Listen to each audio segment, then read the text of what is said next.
শ্রী বিষ্ণু ওং শ্রী বিষ্ণু ওং শ্রী বিষ্ণু। হে কৃষ্ণ ভাগবত বাসুদেবায় দেবকী নন্দায় চ অশেষ ক্লেশনাশায় গোবিন্দায় নমো নমঃ। হে কৃষ্ণ করুণা সিন্ধু দীনবন্ধু জগৎপথে গোপেশ গোপিকান্ত রাধাকান্ত নমস্তুতে। তুলসী তুলসী বৃন্দাবন, তুলসী তুমি নারায়ণ, তোমার মাথায় ঢালি জল অন্তিম কালে দিও স্থল। হরে কৃষ্ণ। আমি পড়ছি ভাগবতমের অমল পুরাণের কাহিনী ভক্তিযুগ। শ্রী উদ্ধব বললেন, হে ভগবান অচ্যুত, আমার ভয় হচ্ছে যে অসংযুক্ত না ব্যক্তিদের জন্য আপনার দ্বারা বর্ণিত যোগ পদ্ধতি বড়ই দুঃসাধ্য। সেই জন্য মানুষ যাতে আরও সহজে পালন করতে পারে এইরূপ সরলভাবে এই বিষয়ে আমার নিকট বর্ণনা করুন।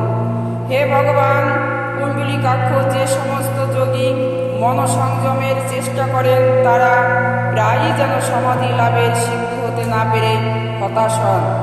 এইভাবে মন সংযমের প্রচেষ্টার দ্বারা ক্লান্তি বোধ করেন। অতএব হে কমল নয়ন বিশ্বেশ্বর পরমহংসগণ, সমস্ত দিব্য আনন্দের উৎস আপনার যেন পাদপদ্মে সানন্দে আশ্রয় গ্রহণ করেন। কিন্তু যারা কর্ম এবং যোগ অনুশীলনের গর্ববোধ করেন তারা আপনার আশ্রয় গ্রহণে যেন অসমর্থ হয়ে আপনার মায়া শক্তির নিকট পরাভূত হয়। হে ভগবান অচ্যুত, যে সমস্ত সেবক যেন অকান্তিভাবে আপনার আশ্রয় গ্রহণ করেছেন তাদের নিকট আপনি যেন অত্যন্ত ঘনিষ্ঠভাবে গমন করেন, সেটি যেন তেমন আশ্চর্যের কিছু নয়। সর্বোপরি আপনি যখন ভগবান রামচন্দ্র রূপে আবির্ভূত হয়েছিলেন তখন ব্রহ্মার মতো মহান দেবগণ আপনার চরণ রাখার আসনে সমস্ত তাদের যেন উজ্জ্বল মুকুট সমূহের প্রান্ত দেশ স্পর্শ করতে সাহস পেতেন না।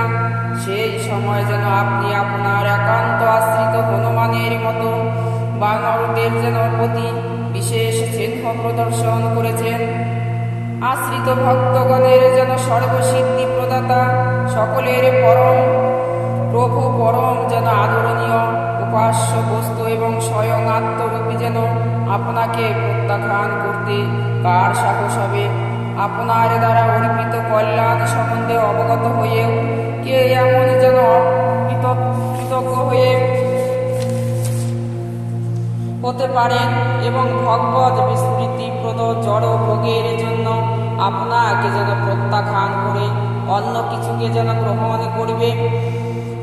আরও যেন আমরা যারা আপনার পাদপদ্মের সেবায় ব্রতী হয়েছি তাদের কি কোনো যেন অভাব আছে? হে ভগবান, ব্রহ্মার মতো দীর্ঘ জীবন লাভ করলেও যেন পারপার্থিক বিজ্ঞানের দক্ষ ব্যক্তিগণ এবং দিব্য স্তরের কবিগণ যেন আপনার প্রতি যে কতটা গুণী এবং ঋণী হয়ে থাকেন এবং তা যেন পূর্বে রূপেই প্রকাশ করতে পারেননি, কেননা আপনি বাইরে যেন আশ্চর্য রূপে এবং অন্তরে যেন পরমাত্মা রূপে এই দুইভাবে যেন আবির্ভূত হয়ে আপনার নিকট কিভাবে উপনীত হতে হবে সেই বিষয়ে নির্দেশ প্রদান করে দেহধারী জীবদের উদ্ধার করবেন।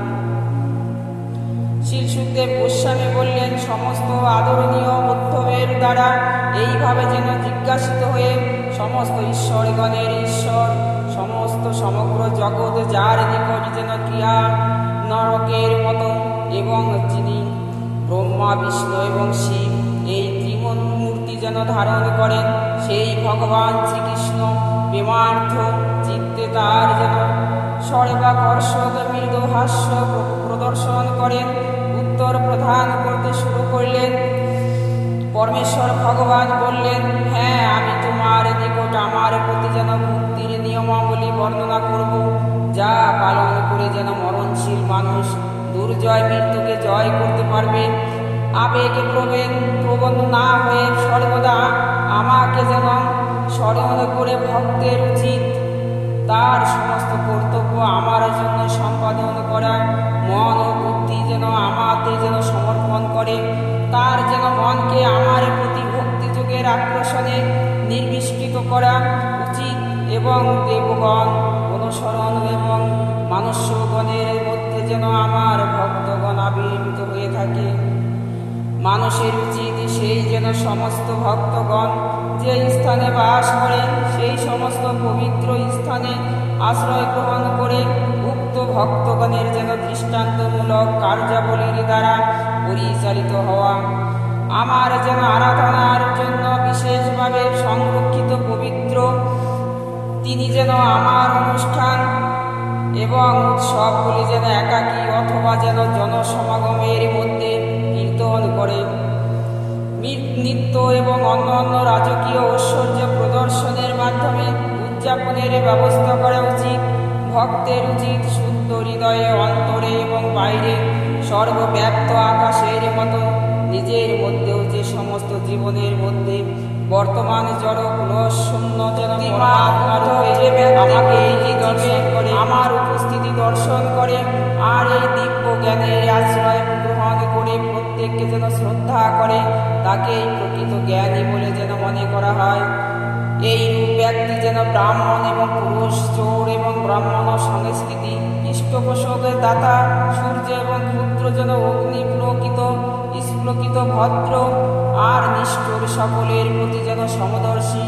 যে ব্যক্তি সমস্ত মানুষের মধ্যে আমার উপস্থিতি অনুকরণ করেন এবং অনুভব করেন, প্রতিনিয়ত আমার স্মরণ মনন করে এবং হৃদয় থেকে যেন প্রতিদ্বন্দ্বিতার স্পর্ধা, ঈর্ষা এবং তিরস্কার করা আর সেই সঙ্গে মিথ্যা অহংকার খুব সত্তরই যেন বিনিষ্ঠিত হয়।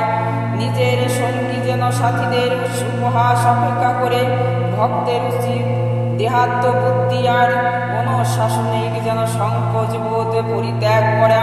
সকলে এমনকি যেন কুকুর, চণ্ডাল, গাভী এবং গর্ধব্যকেও যেন ভূমিষ্ঠিত হয়ে সকলের সামনে যেন দণ্ডবৎ প্রণতি নিবেদন করা উচিত।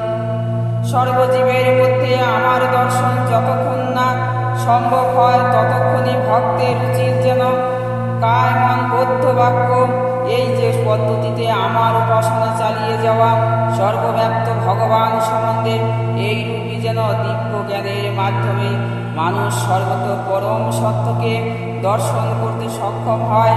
সমস্ত সংশয় মুক্ত হয়ে তার সকাম কর্ম ত্যাগ করা উচিত। বাস্তবে আমি মনে করি সর্বজীবে আমাকে যেন উপলব্ধি করবার জন্য কায়, মন এবং বাক্যের বৃত্তিগুলি যেন ব্যবহারের এই পদ্ধতি যেন হচ্ছে পারপার্থিক জ্ঞান লাভের সম্ভাব্য সর্বশ্রেষ্ঠ পন্থা।